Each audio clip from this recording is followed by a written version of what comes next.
બોલો હનુમાનજી મહારાજ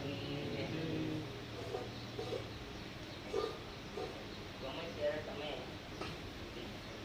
હનુમાન ચાલીસા વાંચો પછી મેં એક મંત્ર કે ના તેવો સબીરા જગત હનુમંત અથવા તો હનુમાન ચાલીસા આખી વાંચો તો પણ હનુમાનજી કામ કરતા નથી, કારણ કે એને ચેતન કરવા પડે. બટન દબાવ્યા વગર આપણે પિન કરાવીએ ચાલુ થાય? એનું બટન કયું છે? તો કહી નિષ્પતિ સુનો હનુમાના કાસ ઉછોદરે બલવાના પવન તને બલ પવન સમાનમ બોધિ વિવેક વિજ્ઞાન અને ધ્યાનમ કવન તો કાર્ય પ્રશ્ન જગમાની જો નહીં હોતા તો પાહી. આ મંત્ર બોલવાથી હનુમાન ચેતન થાય છે અને આ મંત્ર કર્યા પછી હનુમાન ચાલીસા વાંચો અથવા હનુમાનજીને કાંઈ અરજ કરો તો સ્વીકાર કરે. તો તમે બધા અહીંયા હનુમાનજીના વિશ્વાસ ઉપર આવ્યા છો, હનુમાનજી રોગનો ઈલાજ કરે બરોબર વાત છે, પણ નિયમનું પાલન કરવું પણ જરૂરી છે કે નહીં? અહીંયા જે પ્રમાણે દવા પીધું એ પ્રમાણે કરજો, જે પ્રમાણે ભોજનનું કહો એ પ્રમાણે ભોજન કરજો તો હનુમાનજી બરોબર છે.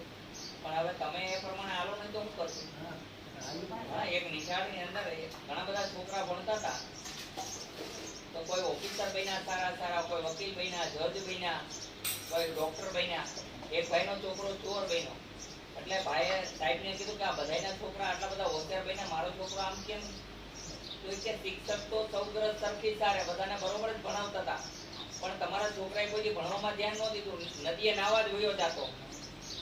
સાહેબ મને સંડાસ જવું છે, બાથરૂમ જવું છે એમ કરીને બાના કરી અને નિશાળ છૂટવાના ટાઈમે આવતો, ત્યાં સુધી આવતો નહોતો. તો એમાં કેનો દોષ છે એ બતાવો. ત્યારે કીધું નાના બરોબર છે તમારી વાત, એનો દોષ છે, તમારો કોઈ દોષ નથી.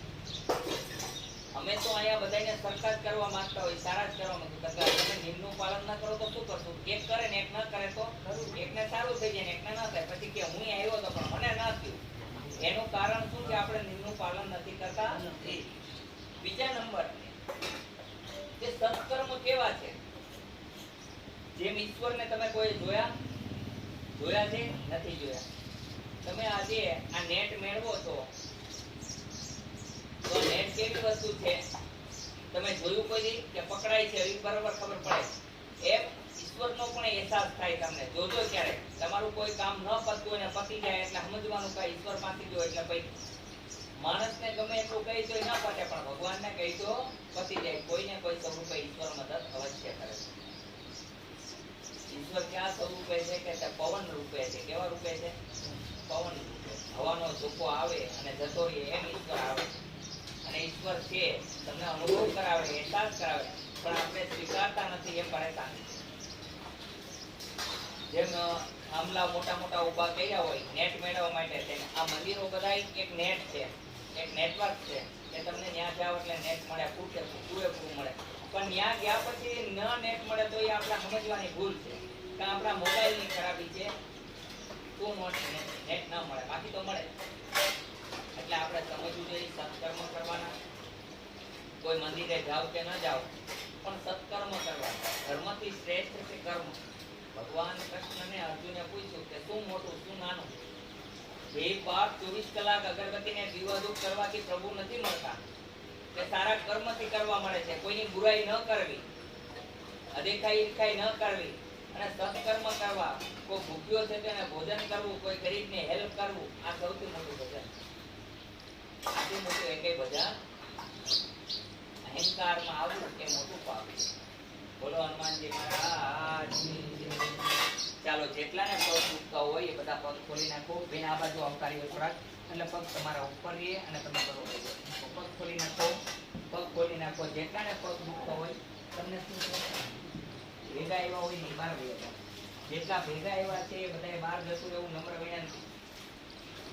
અહીંયા નો એલાઉડ છે, ભેગા આવવાની પરવાનગી નથી. તમે ભેગા આવ્યા છો, શું તકલીફ છે? પૈસાની તકલીફ છે. એક જ કોઈ દીકરી છે ભગવાન. બોલો જય હનુમાન. લગાડો તમને એક જ દીકરી છે. હા, જય હનુમાન બોલતા બોલતા મંડો લગાડવા દેવા.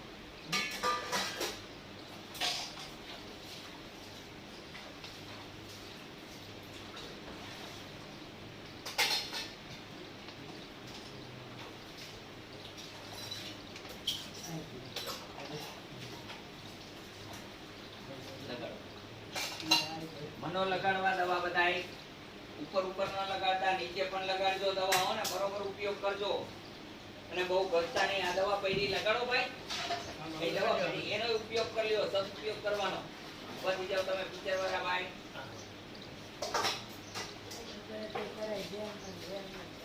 હા, એટલું બસ કરવા માંડો. એ ભલે આખું ભરે ચા પીવી છે આપણે, તો એને ગરમ કરવી પડશે કે નહીં? બોલો દીકરી, એમને થાશે ચા પીવાની મજા આવશે? એક વાત કરું છું, એ જ પ્રમાણે આમાં તકલીફ થોડીક પડે પછી મજા આવે. સમજી ગયા? મિનિટ બળતરા થશે પણ પછી મજા આવશે. હો, કે દરદ હાવ જતું રહેશે.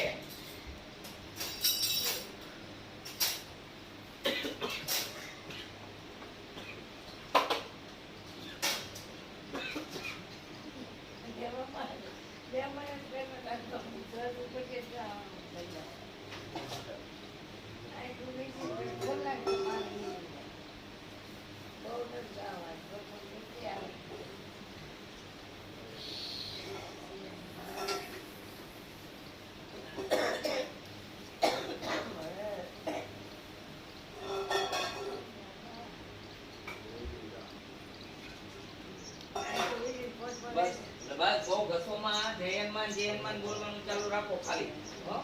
ઘસવાનું બંધ કરી દો બધું.